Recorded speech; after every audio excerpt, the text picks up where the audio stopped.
یا اہل الکتاب، اے اہل کتاب، قد یقیناً جاء تشریف لا چکے،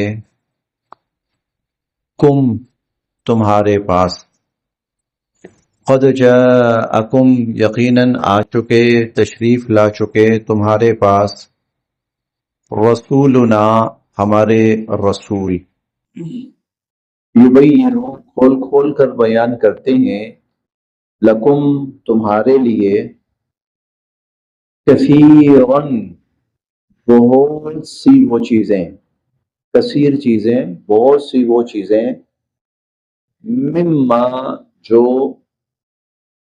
تم تھے تم، تخفونا چھپاتے، من الکتاب کتاب میں سے، مما کنتم تخفون من الکتاب کتاب میں سے، اپنی کتاب میں سے، تورات میں سے، انجیل میں سے، بہت سی وہ باتیں جو تم چھپاتے تھے، تو یہ نبی ان باتوں کو تمہارے سامنے کھول کھول کر بیان کر رہے ہیں۔ وَيَعْفُو اور درگزر بھی کرتے ہیں، وَيَعْفُو اور درگزر بھی کرتے ہیں، عن کثیر بہت ساری باتوں سے، بہت سی باتیں بتاتے بھی ہیں اور بہت سی باتیں نہیں بھی بتاتے۔ قد یقیناً جاءکم آ چکے تمہارے پاس، یا آ چکا تمہارے پاس، من اللہ اللہ سے، نور نور، کتاب مبین اور روشن کتاب، واضح کتاب، روشن کتاب۔ قد جاءکم من اللہ نور کتاب مبین، یقیناً آ چکا تمہارے پاس نور، روشنی اور واضح کتاب۔ پچھلی آیات میں اللہ رب العزت نے یہود و نصارہ کا تذکرہ فرمایا، اور یہود و نصارہ کی جو غلط حرکات تھیں وہ بیان فرمائی، ان کا کفر بیان فرمایا، بیان کر کے اب اس آیت میں ان کو حضور صلی اللہ علیہ وسلم پر ایمان لانے کی دعوت دی جا رہی ہے۔ جو غلطی تم کر چکے ہو سو کر چکے ہو، جو تم سے ہو چکا چلے ہو گیا، اب حضور علیہ الصلوۃ والسلام تمہارے پاس تشریف لا چکے ہیں، تو آپ بہت کچھ تمہیں بتا رہے ہیں، وہ باتیں جو تم چھپاتے تھے، اس سے آپ کا نبی ہونا ظاہر ہوتا ہے، اس سے آپ کا، کیونکہ اللہ رب العزت ہر بات جانتے ہیں۔ جو کچھ تم نے چھپایا تھا لوگوں کو نہیں پتا تھا، لیکن اللہ کو تو پتا تھا۔ اور اللہ تعالیٰ ظاہر کیسے فرماتے ہیں؟ نبی کے ہاتھ پر، نبی پر وحی کے ذریعے ظاہر فرماتے ہیں، اور حضور صلی اللہ علیہ وسلم تمہارے سامنے وہ ظاہر کر رہے ہیں۔ یہ علامت ہے اس بات کی کہ اللہ کے نبی ہیں۔ جب نبی ہیں تو ان پر ایمان لاؤ، اور اس کے ساتھ ساتھ حضور علیہ الصلوۃ والسلام کے اخلاق کا یہ عالم ہے، وَيَعْفُو عَنْ كَثِيرٍ، تمہاری بہت سی حرکتیں ایسی ہیں ان کو نہیں بھی ظاہر کرتے، کیونکہ وہ باتیں ظاہر کرتے ہیں کہ جس کا ظاہر کرنا ضروری ہے اور مصلحت ہے، اور جس میں محض تمہارے کرتوت ہوں، اس میں کوئی ظاہری مصلحت نہ ہو، اس کو نہیں بھی چھیڑتے، اس کو چھپا دیتے ہیں، اس پر پردہ ڈالتے ہیں، کیونکہ مقصد صرف ذلیل کرنا نہیں ہے بلکہ مقصد اصلاح ہے۔ جن چیزوں کا علم ہونا ضروری ہے ان کو ظاہر کرتے ہیں، اور اللہ کی جو باتیں چھپی ہوئی ہیں ان کو نمایاں کرتے ہیں، اور جن باتوں کا فائدہ کوئی نہیں ہے تو ان سے حضور علیہ الصلوۃ والسلام تحفظ نہیں فرماتے۔ یا اہل الکتاب، اے اہل کتاب، قد جاءکم آ چکے تمہارے پاس، رسولنا ہمارے رسول، یبین لکم کثیرا بہت ساری وہ باتیں کھول کر بیان کرتے ہیں تمہارے سامنے، مما کنتم تخفون من الکتاب جن کو تم چھپاتے تھے اپنی کتاب میں سے، وَيَعْفُو عَنْ كَثِيرٍ بہت سی باتوں سے وہ درگزر بھی کرتے ہیں۔ تو جاءکم بے شک آ چکا تمہارے پاس، من اللہ اللہ سے، نور و کتاب مبین، نور اور کتاب مبین۔ اب نور اور کتاب مبین یہ دو لفظ ہیں، آیا یہاں دو چیزیں مراد ہیں یا ایک چیز مراد ہے؟ دو چیزیں مراد ہیں یا ایک چیز مراد ہے؟ اس میں جو زیادہ واضح بات ہے وہ یہ ہے کہ اس سے ایک چیز مراد ہے، دونوں سے قرآن مراد ہے۔ وہ کیوں؟ اس لیے کہ اگلی آیت میں اللہ فرماتے ہیں یہدی بہ اللہ، بہ جو ہے ہی یہ واحد کی ضمیر ہے۔ اگر یہاں دو چیزیں ہوتی نا، دو چیزیں، تو پھر اللہ پاک تسمیہ کی ضمیر لاتے کہ ان دونوں کے ذریعے اللہ ہدایت دیتے ہیں، جبکہ یہاں لفظی ترجمہ یہ ہے اس ایک چیز کے ذریعے اللہ ہدایت دیتے ہیں، لفظی ترجمہ یہ بنتا ہے۔ اس لیے زیادہ مناسب یہی ہے کہ نور اور کتاب مبین یہ ایک ہی چیز ہے۔ اللہ نے تمہارے پاس روشنی بھیجی، اور وہ روشنی کس شکل میں ہے؟ کتاب مبین، قرآن مجید کی شکل میں۔ یہدی اور ہدایت دیتے ہیں اللہ بھی اس کے ذریعے، یہدی ہدایت دیتے ہیں بھی اس کے ذریعے، اللہ اللہ اس کے ذریعے ہدایت دیتے ہیں من اس شخص کو جو اتبع جو متلاشی ہو، طلبگار ہو، رضوانہ اللہ کی رضا کا، جو اللہ کی رضا کا متلاشی ہو، جو اللہ کی رضا کا طلبگار ہو، اللہ تعالیٰ اس کو ہدایت دیتے ہیں۔ ہدایت کس چیز کی طرف دیتے ہیں؟ سبل السلام، سبل راستے، سبیل کی جمع ہے، سبل سبیل کی جمع ہے، راستے، سلام سلامتی، سلامتی یا اسلام آپ کہہ لیں، سلامتی یا اسلام کے راستوں کی طرف اللہ اس کو ہدایت دیتے ہیں، سلامتی کے راستوں کی طرف اللہ اس کی رہنمائی کرتے ہیں۔ یہدی بہ اللہ، اللہ ہدایت دیتے ہیں اس کے ذریعے من اتبع رضوانہ، جو اللہ کی رضا کا متلاشی ہو، اللہ اس کو ہدایت دیتے ہیں سبل السلام، سلامتی کے راستوں کی طرف، مخرجہم، اور اللہ اس کو نکالتے ہیں من الظلمات، اندھیروں سے، الی النور، روشنی کی طرف، اللہ اس کو اندھیروں سے روشنی کی طرف نکالتے ہیں بِإِذْنِهِ، اپنے حکم سے، وَيَهْدِيهِمْ، اور اللہ اس کو ہدایت دیتے ہیں إِلَى صِرَاطٍ مستقیم، سیدھے راستے کی طرف، وَيَهْدِيهِمْ إِلَى صِرَاطٍ مستقیم، اور اللہ تعالیٰ اس کو صراط مستقیم، سیدھے راستے کی طرف ہدایت دیتے ہیں۔ تو حضور علیہ السلام کی ذات اقدس وہ بھی تشریف لائی، اللہ پاک کا کلام قرآن مجید وہ بھی نازل ہوا، اور یہ دونوں چیزیں انسانیت کے لیے ہر اعتبار سے باعث ہدایت، ان کے ذریعے اللہ رب العزت انسانیت کو گمراہیوں سے نکال کر ہدایت کے راستے کی طرف لاتے ہیں، ان کے ذریعے اللہ رب العزت انسانوں کو کفر سے نکال کر ایمان اور اسلام کے راستوں کی طرف لاتے ہیں۔ یہ دعوت تھی، یہ ترغیب تھی کہ تم غلط کر چکے ہو، اب صحیح راستہ تمہارے سامنے آ چکا، اب اللہ کے آخری نبی تشریف لا چکے۔ لقد، یقیناً، کفر کیا، الذین، ان لوگوں نے، لقد کفر، یقیناً کفر کیا، الذین، ان لوگوں نے، قالوا، جنہوں نے کہا، ان اللہ، کہ بے شک اللہ، والمسیح ابن مریم، وہ تو مسیح بن مریم ہے، مسیح بن مریم اللہ ہے، یعنی وہ جو قرآن کے اندر یا آسمانی کتابوں کے اندر اللہ کا لفظ آتا ہے نا، اللہ کی ذات، وہ کون ہے؟ تو وہ کہنے لگے وہ عیسیٰ بن مریم ہے۔ اللہ فرماتے ہیں کافر ہے جنہوں نے یہ کہا انہوں نے کفر کیا۔ قل، آپ ذرا پوچھئے، فمن یملک، کون بچا سکتا ہے، فمن یملک، کون بچا سکتا ہے، من اللہ، اللہ سے، شیئن، ذرہ بھر بھی، اللہ سے ذرہ بھر بچا سکتا ہے کوئی؟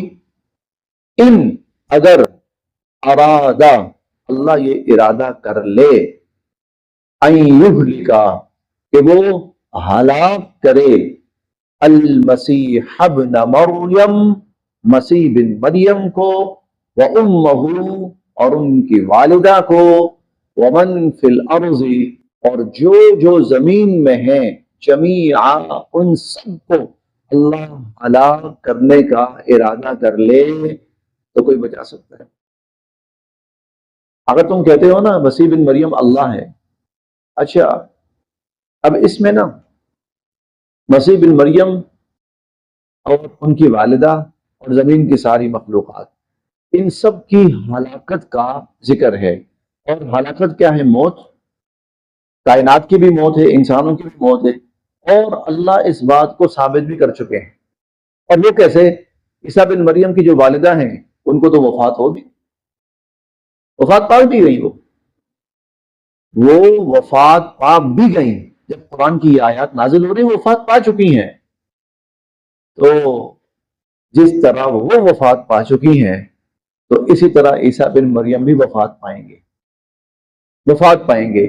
تمہارا یہ بھی دعویٰ ہے نا کہ حضرت مریم وہ بھی خدائی میں شامل ہیں، اور عیسیٰ علیہ السلام کے بارے میں یہ دعویٰ ہے کہ وہ خدا ہیں، ان کی والدہ کو تو اللہ وفات دے چکے، موت دے چکے، عیسیٰ بن مریم کو اللہ وفات دیں گے، ٹھیک ہے؟ تو وہ خدا کیسا ہوا جو مر جائے، جس پہ موت آ جائے، جس پر فنا آ جائے، جس پر ہلاکت آ جائے، تو وہ خدا کیسا؟ قل آپ ان سے پوچھئے فمن یملک من اللہ شیئا۔ اچھا عجیب تر بات ہے، پتہ نہیں، اصل بات تو یہ ہے کہ جب انسان ہدایت سے بھٹکتا ہے نا وہ اتنی بڑی حماقت کرتا ہے کہ جس کا تصور بھی نہیں کیا جا سکتا۔ دنیا عیسائیت عیسیٰ علیہ السلام کے بارے میں کہتی ہے اللہ،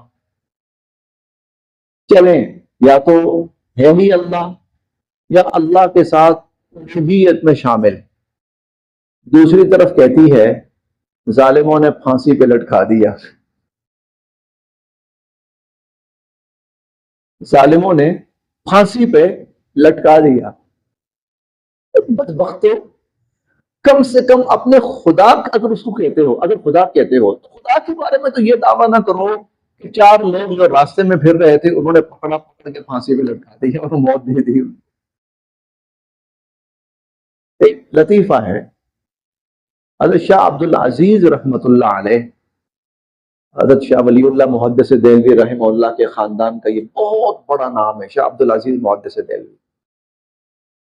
ان کا دور وہ ہے جب ہندوستان کے اوپر انگریز قابض ہو چکا ہے، تو جو انگریز تھا نا وہ دو مقاصد لے کے آیا تھا، سیاسی اور مذہبی غلبہ۔ چنانچہ سیاسی طور پر تو انہوں نے یہاں قبضہ کیا، اور مذہبی طور پر انہوں نے اپنے ساتھ بہت سارے عیسائی علماء جو تھے مشنریز وہ لے کر آئے تاکہ لوگوں کو عیسائیت کی تعلیم اور تبلیغ کی جائے اور ان کو عیسائی بنایا جائے۔ اسپین کو تو پورا کا پورا انہوں نے کر دیا تھا نا، ہندوستان میں بھی لے کر آئے۔ یہ وقت تھا حضرت شاہ عبد العزیز رحمۃ اللہ علیہ، یہاں پر جو ان کے علماء ہوتے تھے اور مسلمانوں کے جو علماء، ان کے درمیان برے مناظرے ہوئے۔ لقد کفر الذین قالوا، کفر کیا ان لوگوں نے جنہوں نے کہا کہ ان اللہ هو المسیح ابن مریم، کہ عیسیٰ بن مریم ہی اللہ ہے۔ قل، آپ فرمائیے فمن یملک من اللہ شیئا، کون ہے جو اختیار رکھتا ہو اللہ کے ہاں، بچا سکتا ہو اللہ سے، ان اراد ان یہلک المسیح ابن مریم، اگر اللہ عیسیٰ بن مریم کو ہلاک کرنے کا ارادہ کر لیں، وَأُمَّهُ، اور ان کی والدہ کو، وَمَنْ فِي الْأَرْضِ جَمِيعًا، جو زمین میں ہیں سب کو ہلاک کرنے کا ارادہ کر لے، کوئی بچا سکتا ہے؟ نہیں۔ اور ساری مخلوقات کے اوپر یہ موت طاری ہوگی، ساری مخلوقات کے اوپر طاری ہوگی، موت طاری ہوگی۔ ساری مخلوقات کے اوپر موت کا طاری ہونا یہ اس بات کی دلیل اور علامت ہوگی کہ جو رب ہے وہ کوئی اور ہے، وہ کوئی اور ہے۔ وَلِلَّهِ، اور اللہ ہی کے لیے ہے ملک بادشاہت السماوات آسمانوں کی والارض اور زمینوں کی وما بینہما اور جو ان دونوں کے درمیان ہے. آسمانوں زمینوں اور جو کچھ ان کے درمیان ہے اس سب کی بادشاہی اللہ ہی کے لیے ہے. یخلق وہ پیدا کرتا ہے ما یشاء جو چاہتا ہے. یہ بنیاد تھی. ایک بنیاد یہ تھی عیسیٰ علیہ السلام کو الہ ماننے کی. وہ کہتے تھے عیسیٰ علیہ السلام کا باپ کوئی نہیں ہے, باپ نہیں ہے, بغیر باپ کے پیدا ہونا یہ ان کے الہ ہونے کی علامت ہے. تو اللہ فرماتا ہے یخلق ما یشاء, یہ تو اللہ کی قدرت ہے, وہ جو چاہتا ہے جس طرح چاہتا ہے پیدا کرتا ہے. واللہ اور اللہ علی کل شیء ہر چیز پر قدیر قادر ہے, اور اللہ تعالیٰ ہر چیز پر قادر قدرت رکھنے والے ہیں. وقالت اليہود, یہود کہنے لگے, والنصارى اور نصارہ کہنے لگے, یہود و نصارہ کہنے لگے, نحن ہم ابناء اللہ, اللہ کے بیٹے ہیں. ابنا ابن کی جمع ہے, ابن بیٹا, ہم اللہ کے بیٹے ہیں. وَأَحِبَّاءُ احبا حبیب کی جمع ہے, محبوب پیارا پسندیدہ. وَأَحِبَّاءُ ہم تو اللہ کے بڑے پیارے پسندیدہ اور محبوب ہیں. یہود و نصارہ کہتے ہیں ہم تو اللہ کی اولادیں ہیں, یعنی جس طرح اولادیں پیاری ہوتی ہیں نا باپ کو, یہ تو ہم اس طرح اللہ کو پیارے ہیں, ہم تو اللہ کے بڑے پسندیدہ ہیں. قل آپ فرمائیے, فلیما پھر کیوں, فلیما پھر کیوں, یعذبکم اللہ تمہیں سزا دیتے ہیں یا سزا دیں گے, بذنوبکم تمہارے گناہوں کی وجہ سے. پھر اللہ تمہیں تمہارے گناہوں کی وجہ سے سزائیں کیوں دیتے ہیں, یہ سزا کیوں دیں گے, دیتے بھی ہیں دیں گے بھی, کیوں, کیا اپنی اولادوں کو کوئی سزائیں دیا کرتا ہے؟ اور سزائیں بھی یہ کہ ان کی شکلیں بگاڑ کے رکھ دے اور انہیں بندروں اور خنزیروں کی شکل میں تبدیل کر کے رکھ دے, مسخ کر کے رکھ دے ان کو, سزائیں بھی یہ. بلکہ انتم تم بشر انسان ہو, ممن خلق ان میں سے جو اللہ نے پیدا کیے. اللہ نے جو مخلوقات پیدا کی, جو انسان پیدا کی, ان میں سے ایک تم بھی ہو بس. یغفر بخشتے ہیں, لمن یشاء جسے چاہتے ہیں, ویعذب اور سزا دیتے ہیں, من یشاء جسے چاہتے ہیں. جس کو اللہ چاہیں گے بخشیں گے, جس کو چاہیں گے سزا دیں گے. کوئی یہ دعویٰ نہیں کر سکتا کہ ہمیں تو اللہ نے کچھ کہنا ہی نہیں, ہمیں تو اللہ نے ہاتھ لگانا ہی نہیں, کوئی یہ دعویٰ نہیں کر سکتا. وَلِلَّهِ اور اللہ ہی کے لیے ہے, ملک السماوات بادشاہت آسمانوں کی, والارض اور زمینوں کی, وما بینہما اور جو ان دونوں کے درمیان میں ہے, سب کی بادشاہت اللہ ہی کے لیے ہے. وَإِلَيْهِ الْمَصِيرُ اور اسی کی طرف سب نے لوٹ کر جانا ہے. آسان ہی ہے, ترجمہ ہی ہے آج تو تقریباً. ایک آیت اور بھی پڑھ لیتے ہیں, رکوع مکمل ہو جائے گا, پھر اگلا ایک اور نیا مضمون شروع ہوگا. یا اہل الکتاب, اے اہل کتاب, قد یقیناً جاءکم آ چکے تمہارے پاس, آ چکے تمہارے پاس, رسولنا ہمارے رسول, یبینو وہ کھول کھول کر بیان کرتے ہیں, لکم تمہارے سامنے, وہ اللہ کے احکامات کو, اللہ کے دین کو, بلکہ تمہاری کتابوں کی باتوں کو بھی تمہارے سامنے کھول کھول کر بیان کرتے ہیں. علی فترہ, فترہ کہتے ہیں وقفہ, وقفہ. علی فترۃ ایک طویل وقفے کے بعد, من الرسل رسولوں کے, رسولوں کے ایک طویل وقفے کے بعد تشریف لائے ہیں. کیونکہ اس سے پہلے نا حضرت موسیٰ علیہ السلام اور حضرت عیسیٰ علیہ السلام کے درمیان تقریباً 1700 سال کا فاصلہ ہے. 1700 سال حضرت عیسیٰ علیہ السلام اور حضرت موسیٰ علیہ السلام. لیکن اس وقفے میں ہزارہ انبیاء علیہ السلام تشریف لائے. بنی اسرائیل کے اندر, صرف بنی اسرائیل کے اندر 1000 سے زائد انبیاء تشریف لائے اس عرصے میں. یہ تقریباً پونے 2 صدیاں بنتی ہیں, پونے 2000 سال بنتے ہیں تقریباً. پھر حضور علیہ السلام اور حضرت عیسیٰ علیہ السلام ان کے درمیان تقریباً پونے 600 سال, پونے 6 صدیاں وقفہ ہے. لیکن اس وقفے میں کوئی نبی نہیں آیا.